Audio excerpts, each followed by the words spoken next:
Can I just, if I may, Chair? Thanks.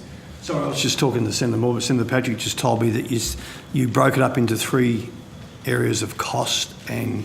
3 charges? Yeah. And what did you say about firefighting? Do we actually have a charge for firefighting? Yep. Yeah, for the locations that we are... No. That's the area where you're not breaking even at this point in time. They're using profits from one of the other 2 charges. Yeah, to sustain. Profits, if you say, surpluses, to subsidise firefighting. And is that a problem? Well, it is to me if I happen to be a really remote airline where I'm paying for charges over here and I'm subsidising firefighting services over there and my local, I don't get firefighting services. No, I understand that. Right, so I'm looking, any way we can, I'm looking for relief for air services into regional and remote parts of Australia, and it would seem that there's a possibility in there. So that's what's already holding the charges at their current level. So when we're looking at the totality, I guess that's why the prices at the regional locations aren't necessarily fully covering their cost.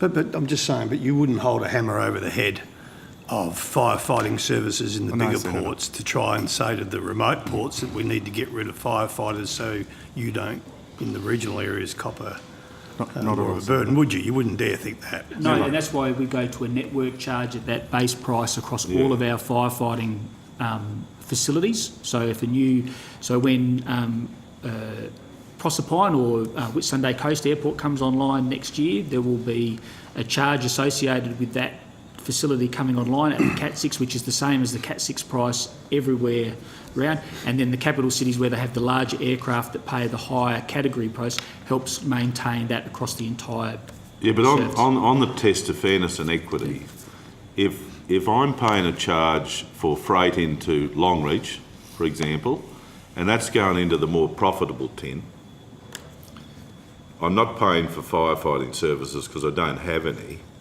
but a bit of my freight money, I'm paying 90 cents a bloody whatever I'm doing. If it were full cost recovery, on the basis of what we've just talked about, I'd be paying 70 cents. I'm making this up as I go.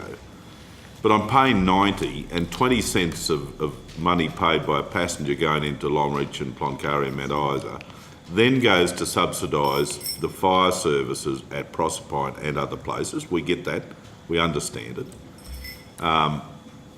As opposed to the cost recovery model where the passengers who fly into where there are fire services should be paying a tad more through whatever formula you've got, and the passengers flying into Longreach or the charges should be a tad less, right?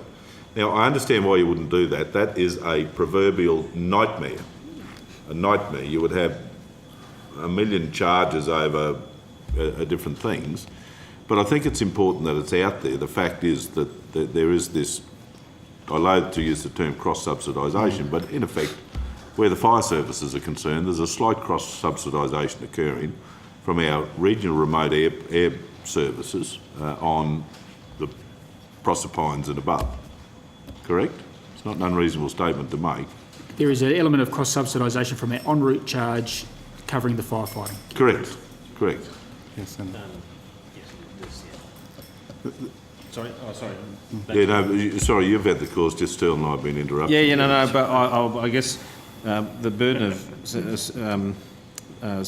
Senator Sterl's question is an area of loss you've got is firefighting across the total portfolio, whether or not that's one of the motives for some of these cuts to firefighting to firefighting teams. So you can explain what cuts, because there's no cuts. In actual fact, that we've continued to maintain services at many locations where, under the current regulation, we could actually disestablish, but we haven't because we've decided to continue to maintain. There's a plan to cut services in Adelaide, correct, Senator Still? That's not correct. We're doing a staffing review during the curfew to whether there would need to be 7 staff or 5 staff during the curfew period. That's on a national basis that we're reviewing the staffing levels as part of the task resource analysis, but there's no cutting of services. Just on that, I mean, we heard evidence in in Adelaide that there wasn't. It didn't seem to me that the changes you're proposing in that space were subject to a task analysis review, or that's only been very late on in the piece that review has commenced.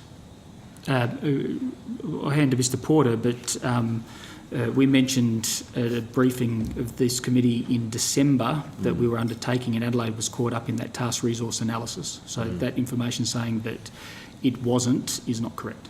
Okay. But CASA sets the criteria, if that's the term, that you need to meet with respect to this? To the category? CASA sets the criteria, no, you don't set it for yourselves. Yeah, so it's Rob Porter, General Manager for the Fire Service. Yes, Airservices through safety analysis sets the staffing number. The category number or the category provision is provided by CASA in terms of the vehicles and guided by equipment. the category provision as to what the number is. I mean, you don't arbitrarily go, so CASA says, here's a category, and if your airport is determined to be that category, this is how you will provide a service equal to this. Maybe you can do it a number of ways, but correct? Correct. What I'm trying to do is, if our committee thinks that Adelaide's going to have less personnel than they should have, then it's prudent, and we're satisfied that you've interpreted the guidelines from CASA correctly, we need to be going after CASA with our argument, not you. Is that a fair comment? So yeah, we provide the fire service in accordance with the CASA regulations. So is that the equivalent of a yes, Yes. Mr Porter? Yeah. All right. Just on Proserpine, basically in 2016-17, a trigger was met in that the number of passenger arrivals or people arriving at the airport hit 350,000. I forget the exact date that we've got the information. Okay, so that's the trigger for then the need to stand up a service. It's now up to 460,000 passengers there. And you mentioned before, second quarter or 2020 before we get the service stood up. I just wonder, we had this no one really could answer this question in Adelaide. Why does it take so long when you've hit a legal requirement back in presumably on the last day of 16-17, the financial year, you've now got that there's above 350,000, yet it becomes 4 years later before we get the fire service stood up. Just wondering what the delay is there. Why? It's not delay. It depends on when we receive we have to take the figures from the Bureau of, or the BORTRE, Transport Unit, when the figures come out. In the couple of years, we've been watching Proserpine for a while, and it would actually just hover just below the 300,000 for a number of years. It would spike and then seasonally go down. And so we were preparing for at some stage we would have to put in a service once we actually got the 350,000 we put a safety case to CASA saying this is how we're going to establish the service, and in bringing it up to the full regulated service level of this, and this is how we are going to manage the risk between now and then, and that CASA that was approved. And we go through the cycle of now building a fire station. But it's still, even if you receive that in late 2017, that's still sort of 3 years before you stand up a service. We're happy to tell you and go through the steps that we actually took right from the word go to understand the actual process that. Well, I'm happy if you want to lay that out to the committee that what you've done prior to that point of hitting the mark, and then what's happened in terms of milestones, things that you've done, getting you to the point where you can provide a fire service. So, someone's made a determination that 350,000 is the right number.